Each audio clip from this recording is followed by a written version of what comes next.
have just met Trevor, Teresa, Linda and myself in the supermarket. We all had ruptured aneurysms in our brains when we were in our 40s.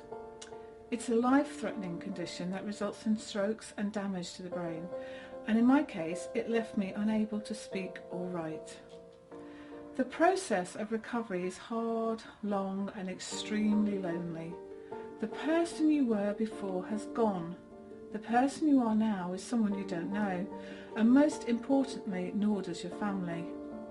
For us, it's like walking through the world but not in it, like being an adult but with the understanding of a toddler. You become detached and invisible. The world continues, fast-paced, noisy and busy, but our world is slow, puzzling and overwhelming. Who would have thought that something as simple as going to the supermarket would be so demanding, tiring and so confusing that it almost becomes overpowering? It makes you angry and frustrated, but your family doesn't understand why. You cannot explain your behaviour because, like a toddler, you don't understand the world. The person you once were is buried under lots and lots of strange emotions and feelings. It's like peeling an onion. You're in the middle, hidden away, and you cannot come out until all the layers have been peeled away.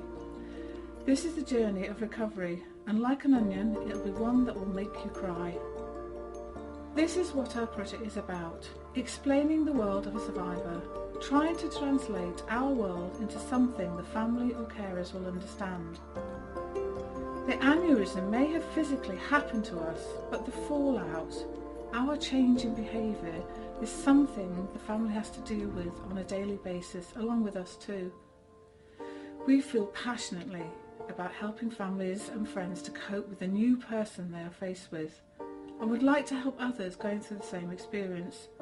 It is overwhelming and it's difficult for both. For me, it was particularly hard as I lost the ability to speak and had to relearn that skill, so explaining how I felt was almost impossible. It was through talking with other survivors that we decided the power of stories and storytelling could be the way to explain our world and communicate the way that we are feeling. It's highly unlikely that you're ever going to meet a troll in this world, but through the story of Billy Goat Scruff, we have an understanding that they are vile creatures, dispassionate and ugly. All that information came from a story. That is what we want to do, bridging the gap between survivors and families.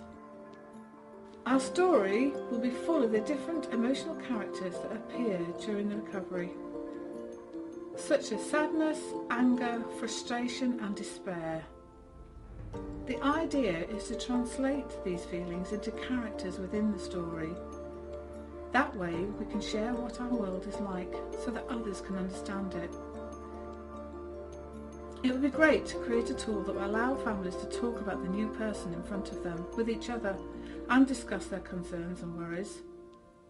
It would also be a great tool to lay out the path of recovery in front of the survivor and introduce the characters which represent the emotions met on the road to rehabilitation.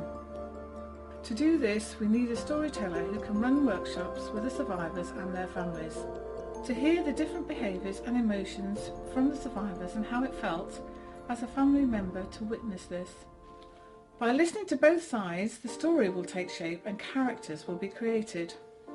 The outcome of this process will be an illustrated ebook showing the characters visually, as well as an interactive app for the survivor to use. Interaction with the app will allow the survivor to create a visual representation of their world, creating a diary of their personal story. Imagine how that would help to improve communication with the family or healthcare professionals. The journey of recovery is not one that happens in weeks or even months. Depending on the damage done to the brain, it can be one of many years. We want to provide a tool bridging the gap for families and survivors, providing a way through the story to understand the world of recovery. Once communication is gone, you go too. You start to become invisible. What we don't want is for other survivors to experience what it's like to be invisible. For the idea to succeed, we need help to get the project commissioned. By achieving this, we'll be able to create a template which can be adapted to the different types of brain injury allowing each version of the ebook and app to be customised according to their particular needs and circumstances. Please share this video and play a part in helping us provide a tool for all those people suffering from acquired brain injuries. For more information, please visit our website or email us at the following address. Many thanks for watching.